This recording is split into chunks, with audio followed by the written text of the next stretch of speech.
Boa noite a todos. Estamos aqui com mais um programa Acendendo Você nessa quarta-feira.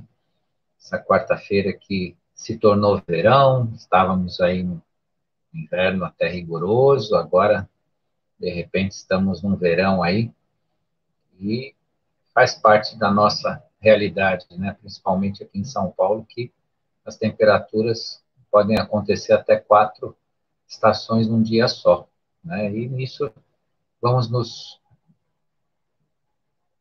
nessa convivência, vamos convivendo, né, com essa realidade. Eu peço desculpas a vocês, aos nossos ouvintes que na semana passada estavam aguardando o programa é ao vivo, né? Mas eu tive um contratempo aí profissional, precisei avançar na hora, foram 3 horas aí de uma audiência que eu participei, e que acabou avançando no horário da nossa gravação. Então, peço desculpas aí ao pessoal que estava esperando, mas o tema da semana passada é o tema de hoje, né? Eu trouxe para hoje aqui para vocês, né? E vamos apresentar hoje aqui, falar com vocês sobre revogação de contrato ou de contratos, como queiram, né? E a transição planetária. O que é essa revogação de contratos, né? E o que tem a ver isso com a transição planetária? Muito bem. Transição planetária, saibam vocês todos que não acontece se não houver uma mudança. Ah, Walter, mas isso você está chovendo no molhado. Todos nós já sabemos disso. Todos nós já estamos mais do que cientes disso, principalmente os despertos que acompanham os nossos programas, as outras lives, os seres de luz aí que estão trabalhando, né, em torno da formação de consciência, desenvolvimento da consciência. Então, você não está falando nada de novo. Como assim? Entretanto, a transição planetária, é bom lembrar que ela não acontece se não houver uma mudança, nossa, uma mudança interna de cada um de nós, que é o grande trabalho do Acendendo Você aqui com todos nós, né? Eu trago aqui para vocês um tema que é o tema que é você, sou eu, você e todos nós. E se não houver essa mudança, né, a transição planetária não vai acontecer a contento. Talvez nem aconteça. Claro que eu estou considerando que nós, por alguma razão, não consigamos chegar a essa mudança. Mas isso, obviamente, não vai acontecer. A transição planetária é certa e a nossa mudança é certa. Entretanto, o nosso esforço para essa mudança, o nosso esforço para que não fiquemos paralisados, aguardando alguma coisa que venha, alguma energia, algum padrão diferente, que faça revolucionar todo o sentimento do ser humano no planeta, isso virá também. Não pense que não virá. Em determinado momento, nós teremos realmente alguma onda energética positiva, no sentido de nos permitir ainda um aproveitar mais do despertar e uma colaboração com quem não despertou para que desperte. Muitos de nós não despertos vão, nesse momento, passar a buscar, a perguntar para nós que explicamos aqui o que é tudo isso que está acontecendo. Entretanto, nosso trabalho aqui no Acendendo Você, pela TV Crom, pela TV Galáctica, por todos, né, todos os programas maravilhosos que a gente vê, os seres de luz aqui, né, procurando esclarecer, procurando trazer informação, procurando ajudar a transformação do ser humano, importa no quê? Né? Importa num gigante, um enorme avanço, não só consciencial, né, como no espaço-tempo. Quanto mais nós pudermos iluminar o nosso eu, fazer com que a nossa consciência se expanda, mais rápido tudo isso vai acontecer. Né? E essa rapidez não é uma pressa de ansiedade, é uma necessidade para nós eliminarmos definitivamente do nosso planeta a injustiça, a fome, a miséria, a mentira, a manipulação, a escravidão que ainda existe, subliminar, mais declarada, mas ela ainda existe. se não uma escravidão física, mas uma escravidão mental. Então, essa é a pressa. A pressa não é uma ansiedade egoísta, né, de conforto, de colocarmos todos nós num estado de conforto, mas é um anseio de um mundo mais justo, de um mundo mais humano, ou, de fato, um mundo humano. Até então, visitantes da Confederação já disseram abertamente que nós ainda não sabemos ao certo sermos humanos, né? Mas estamos caminhando para isso. E temos essa matriz. Nossa matriz original é humana, né? No todo o sentido energético, físico, né?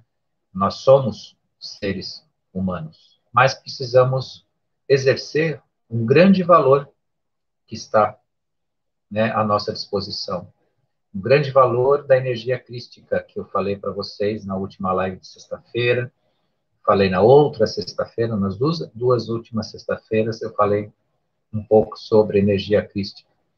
E também separei as duas outras quartas-feiras, antes dessa anterior que eu faltei, para falar do sagrado masculino e do sagrado feminino para vocês, que é exatamente uma composição, né, do exercício de energia crística, né? Está tudo uma coisa interligada à outra. E nesse processo todo, né, nós temos, então, o resultado de uma ascensão consciencial, né, uma percepção disso. Agora, por que eu falei para vocês hoje da revogação de contratos? O que é essa revogação de contratos? Nesse processo de mudança, nesse processo de assimilação do feminino sagrado para que o sagrado masculino se expanda, né, e se desenvolva, existem alguns processos de bloqueio, né? Muitas vezes a gente começa a tratar esses assuntos para si, os despertos começam a tratar esse assunto, começam a fazer uma autoavaliação de si e chegam num ponto, muitas vezes, que há bloqueio. A coisa não vai, não funciona. Eu tenho muito, como radiestesista, pessoas que muitas vezes me procuram, ou me consultam, ou falam comigo a respeito, falam, olha, eu estou num processo de autoconhecimento, de busca, do jeito que você fala lá nas lives e tudo mais, mas chega um ponto que eu sinto um bloqueio, né? Não vai, ou a coisa não anda, né? O que a gente tenta sublimar nos relacionamentos parece que fica ainda mais complicado.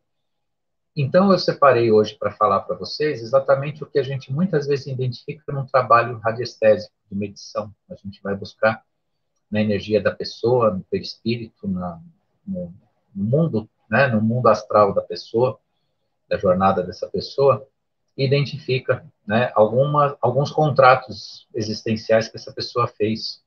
E, às vezes, pode ser que está ainda fazendo. E isso se torna um bloqueio, na medida que você vai procurar a liberdade consciencial, que você vai procurar se libertar de amarras que muitas vezes te impedem desse processo. Os contratos que eu falo aqui são elementos da nossa existência que ou fomos convidados a participar disso, ou nos foi dado graciosamente, né, considerando esse gracioso de uma forma bastante negativa, né, uma certa uma indução a participar desses contratos. E aí vocês podem começar a ficar com aquela dúvida, né? Mas do que o Walter está falando? Que contrato é esse? Por exemplo, vamos começar com os pactos. O que são os pactos, né? Os pactos, na história existencial de cada um, guardam memórias existenciais, né? Que provavelmente foram feitos esses pactos ou por ignorância, ou por conveniência, ou por imposição de alguma situação. Então, a pessoa, ao longo da sua existência, eu estou falando da existência dela universal, não uma existência terrena, uma existência atual, de 30, 40, 50, 60 anos, 20, seja a idade que a pessoa tem hoje. Não são os pactos feitos aqui, e, entretanto, vou falar desses também.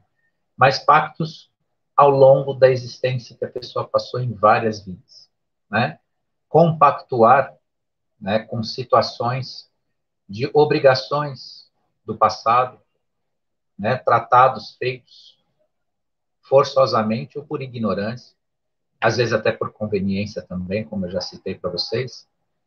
A pessoa se viu envolvida numa trajetória na qual, em algum momento, né, lhe foi ofertado alguma situação, ou foi lhe imposta uma situação, em que ela celebrou pactos, né?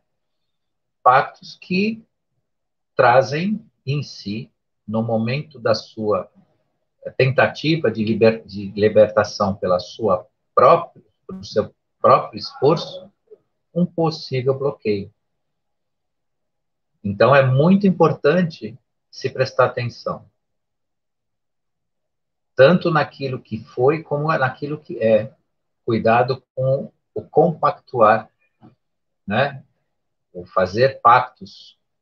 Nós temos hoje, na nossa realidade, pactos, muitas vezes, que são pactos que a gente chama de alienação, onde as pessoas se juntam para permanecer num estado psicologicamente patológico. Isso acontece muito dentro das famílias, né? As pessoas compactuam, muitas vezes, um estado psicopatológico de algum dos seus integrantes e formam verdadeiros guetos alienados referente a um estado psicológico qualquer. Por exemplo, né, muitas vezes famílias são acometidas por pessoas que têm problemas com drogas, né, e nota-se que muitas vezes a pessoa que é vamos dizer assim, a, a usuária, né, que teria o maior problema nessa história, muitas vezes ela é que tem menos problema. Quem tem mais problema, muitas vezes, é quem tem que cuidar dela, né, que compactua com estados psíquicos dessa pessoa, que patrocina não a cura dessa pessoa, mas o agravamento, compactuando com estados psicológicos de alienação dessa pessoa. Isso é só um pequeno exemplo, mas tem outros mais, né? Tem infinitos exemplos de pactos de alienação que se formam dentro de grupos ou de famílias, onde o grupo ou alguém compactua. Às vezes um integrante da família também, o pai, às vezes a mãe, né? Quer levar alguém que precisa de ajuda, né, para fazer um tratamento, e os demais sabotam. Não, ele não precisa, ou não é por aí, ou não deve, ou coisa desse gênero, né? Então, tudo isso são exemplos, né, de compactuar ou fazer os pactos. E os pactos que eu falo para vocês aqui do passado trazem também muitos bloqueios, né? Então, é importante se prestar muita atenção nos atos, fatos e circunstâncias da vida em relação a isso. Ah, mas como eu dissolvo esses pactos do passado? A internet está totalmente forrada de decretos da Fraternidade Branca, de formas que você pode mudar o seu eu, seu pensamento, né?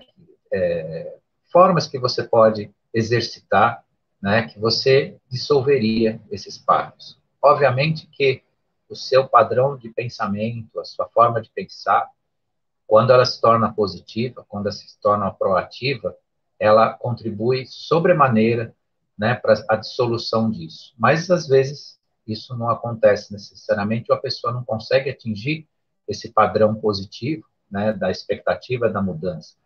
Então, aí seria necessário uma análise um pouco mais criteriosa, né, por alguém que possa fazer essa avaliação e identificar aonde está, né, esse bloqueio em relação aos pactos. Outra questão também, que é um contrato existencial, são as amarras.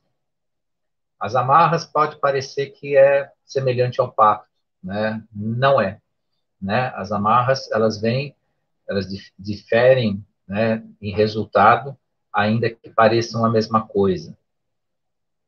O que é uma amarra que difere de um pacto? A amarra, ela pode vir de um padrão energético mal utilizado. Por exemplo, a magia, né? A pessoa utilizou em favor de si a magia negra para atingir algum objetivo em algum momento da sua existência, não só atual, como do passado. O uso abusivo da energia em torno de um propósito egoísta cria as amarras. E aí a amarra é uma questão muito complicada, porque ela te amarra a quem você subjugou, ao ser que foi subjugado para cumprir a magia dentro do pedido feito. Então, é uma coisa bastante complexa. A amarra não é tão simples assim como, né, de repente, um pacto psíquico, né, existencial. A amarra, ela é como se fosse uma aranha cheia de pernas que traz, né, vínculos de tudo quanto é lado, e isso é bastante complicado. Então, isso vem do quê? Da má utilização da energia, né, do subjugo de seres, e saibam vocês que a magia, ela utiliza não só a magia negra, que eu digo, né, considerada, classificada como magia negra, ela utiliza, né, a afronta da vontade de um terceiro, mas para que ele force a vontade de um terceiro, um ser da natureza, muitas vezes é utilizado como ferramenta disso. Então, ainda você tem uma amarra em relação a isso. Né? Então, as amarras são estados, né, de contratos existenciais negativos que também podem ser potencialmente um bloqueio para que você tenha, né, muitas vezes, o resultado da sua liberdade existencial, da sua liberdade consciencial. Isso é muito importante, porque no processo de ascensão, nós vamos encontrar isso. Se não isso, alguma coisa semelhante. E a gente tem que saber o que é para poder saber lidar, né? Saber tratar e saber conduzir a nossa vida. Outra questão também interessante são os votos. Né? Muita gente celebrou votos na sua existência, né? Ao longo das suas vidas, votos de renúncia, votos de castidade, votos de pobreza. Dentro desses três que eu citei, pode ter até mais do que esses. Talvez o pior deles seria o voto de castidade. O mais grave entrave consciencial que uma pessoa pode arrumar para si, dentro da sua esfera espiritual, da sua esfera energética, da sua existência, talvez seja o voto de castidade. Por quê? O voto de castidade, ele foi imposto por alguns grupos ao longo da história da humanidade, eminentemente para manipular a atitude das pessoas, conduzir as pessoas a interesses mesquinhos, egoístas, porque o voto de castidade nunca se mostrou em nenhuma das vertentes que o utilizou como algo que engrandeceu o homem, ou a mulher, ou o ser humano, né? Então, e qual que é a maior gravidade nisso? O voto de castidade impede, né, que a energia crística flua pelo ser humano, porque o voto de castidade impede que o sagrado feminino se manifeste e que o sagrado masculino se manifeste. De tal sorte que, se o voto de castidade for exercido por uma mulher, ela estará totalmente bloqueada no seu sentido maior, que é o seu sagrado feminino manifesto. E a mesma coisa em relação ao homem. A mulher não tem como exercer a divindade crística em si. E o homem se torna estúpido, burro, sem criatividade, quando ele impede que flua, né, a energia a energia crística em si, pelo exercício do seu sagrado masculino. Obviamente que eu estou falando aqui de energias sagradas, né? Não estou falando aqui do uso da sexualidade ou da energia sexual de forma leviana, mas a forma leviana também O mau uso da energia sexual também vem dessa castidade imposta pela sociedade, porque todo extremo, né, ele produz o seu inverso, né? Então, o extremo do não uso, ou da proibição, reverte, né, no uso abusivo, né, ou descuidado, ou leviano. Então, a energia crística, a dualidade do polo positivo, do masculino sagrado e do feminino sagrado, sendo que o feminino é a parte da essência da criação, né, da nossa origem.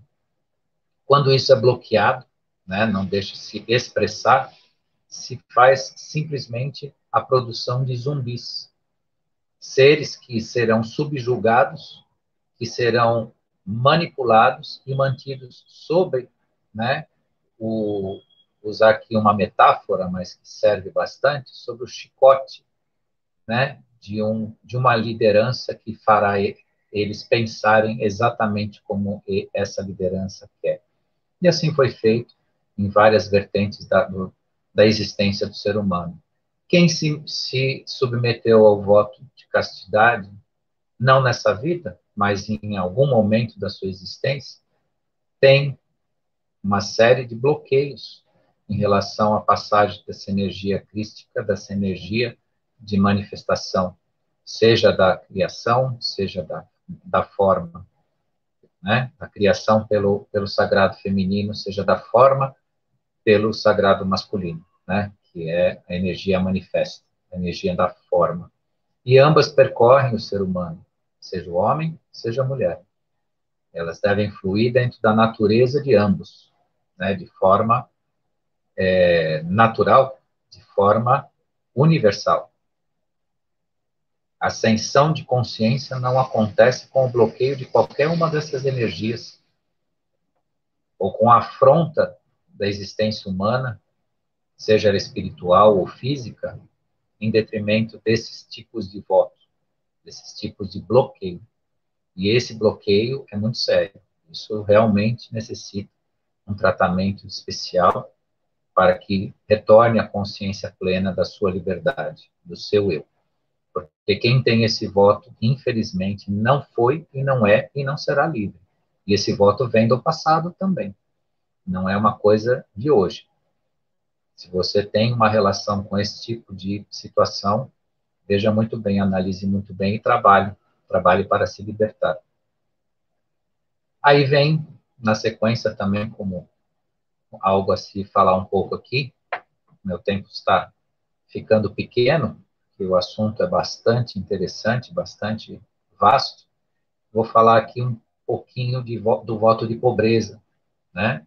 O voto de pobreza, todos sabem, qualquer um que tenha estudado minimamente a história, ou algo vinculado a religiões, sabe que o voto de pobreza foi imensamente usado para criar uma ideia de humildade, para criar uma ideia de resignação à pessoa, e levando a crer que o voto de pobreza é um elemento de ascensão consciencial. E digo a vocês, não é. O ser ascensionado é um ser rico, é um ser que usa a abundância do universo. O Criador, a nossa criação, ela é abundante. Ela não criou a fome, a miséria, a falta, a carência. E humildade não se conquista com voto de pobreza. Humildade é um estado de valores que estão dentro de cada ser. Se existe o valor da paciência, da resignação, da tolerância, né, da ponderação, a pessoa exerce humildade. A humildade não é feita pela falta, ou a carência, ou o sacrifício do não ter. Portanto, o voto de pobreza foi mais um elemento a bloquear a existência humana, a criar grupos submetidos, né, a interesses de forma de pensamento, forma de expressão, e forma também de fazer com que a grande massa, todas as pessoas, acompanhassem uma ideia de que a salvação, né, em certo sentido, vinha, né, de uma renúncia ao material, a renúncia ou a assunção de um estado de pobreza. Lê do engano, né, e isso se tornou um imenso bloqueio né, na vida de alguns que praticaram ou praticam, né, ou ainda essa vida praticaram, né, essa forma de agir, né, dentro do seu espectro de energia, de frequência, né, e de expressão. Então, falei um pouquinho dele, mas teria muito mais a dizer aqui, né, para a gente conseguir concluir o assunto aqui. Também existe a questão das promessas, né? As promessas. Cuidado com o que você promete ou já prometeu. Isso cria ou uma amarra, né? Essas promessas criam amarras existenciais. Então, se você vai prometer algo a alguém, né? Ou dentro de um nunca mais, ou quem sabe um dia, prometa o melhor de si. Prometa o melhor, o que você puder, o que você quiser para você de melhor, prometa. Prometa para alguém. Mesmo que seja num desatino, né, numa situação em que há, né, um conflito ou uma perda, puxa a coisa para o positivo, se você for prometer alguma coisa, mas evite promessas, porque as promessas criam vínculos, né, vínculos que se perpetuam. Muita gente está amarrada hoje no sentido consciencial, no sentido da sua própria expansão, porque prometeu certas coisas, né? E saiba vocês que a magia negra promete, né, para seres algumas coisas que depois vão ser cobradas de você, que você recebeu o efeito dessa magia. Então, isso tudo deve ser cuidado com muito respeito, carinho, né, e dedicação. Então, os contratos existenciais, os pactos, né, na nossa transição planetária, compõem um pouquinho do que eu disse hoje para vocês. O nosso tempo aqui é curto, mas tem bastante mais o que falar sobre isso, né, mais detalhadamente de cada um que eu citei aqui. Tem outros mais, tem as dívidas, né, dívidas do passado, né, contratos com entidades negativas, né, que são os pactos com entidades negativas, né, juramentos. Os juramentos também, eles compõem, né, um vínculo vibracional muitas vezes terrível, que a pessoa realmente fica vinculada, né, a situações existenciais. Então, eu trouxe um pouquinho disso para vocês aqui, né, uma reflexão a respeito, para quem está nesse processo de ascensão. Digo a vocês também que eu não estou isento de nada do que eu falei para vocês, né, eu já fiz vários trabalhos pessoais, né, vou chamar assim, de purificação desses elementos, mas eu trago aqui para vocês porque não se decepcionem no meio da ascensão, no meio do caminho de vocês, se vocês encontrarem algum bloqueio, mas prestem atenção na jornada de vocês, o que foi feito, se puderem, né, verificar esses elementos, e se não tiverem, né, se não tiverem passado por isso, vamos supor que vocês façam uma análise criteriosa do passado de vocês em relação a isso, não façam nessa vida, né? Não comecem a estabelecer esses vínculos, porque a nossa existência, ela deve ser livre, ela deve ser, a existência ascensionada, ela é livre, ela não deve para ninguém, né? E não deixa nada para trás para um dia se resolver. Tudo se resolve ao tempo dos acontecimentos da melhor forma possível, dentro de amor, compreensão e tudo mais que dos elementos que a gente já conhece, que a gente vem falando nas nossas lives. Então, estou aqui no meu último minuto com vocês, né? Quero agradecer imensamente aí a paciência de vocês que vieram hoje aqui, né? Estiveram a semana passada lá para assistir a gente, mas semana passada veio hoje aqui com vocês o assunto, e agradecer a equipe da TV Crom, a Cris Lantin, a Cris de Pascoal, todos que estiveram aqui comigo e que aqueles também que ainda vão assistir, tá? Semana que vem nós temos outro tema, dando continuidade realmente, assim, dando, né, sempre um link nos assuntos, né, para não ficar a coisa solta, né? Então, nós falamos das duas energias, masculina e feminina. Falei na sexta sobre a questão da energia crística, e hoje eu trouxe aqui para vocês alguns elementos que podem ajudar nessa reflexão, nessa passagem que a gente está fazendo, que é tão linda, tão edificante, tão necessária, né, para todos nós chegarmos, né, em quinta dimensão aí nessa transição planetária, de forma a fazer parte disso com força e com a consciência que é nossa, né? Só precisamos resgatar. Obrigado a todos e até a semana que vem.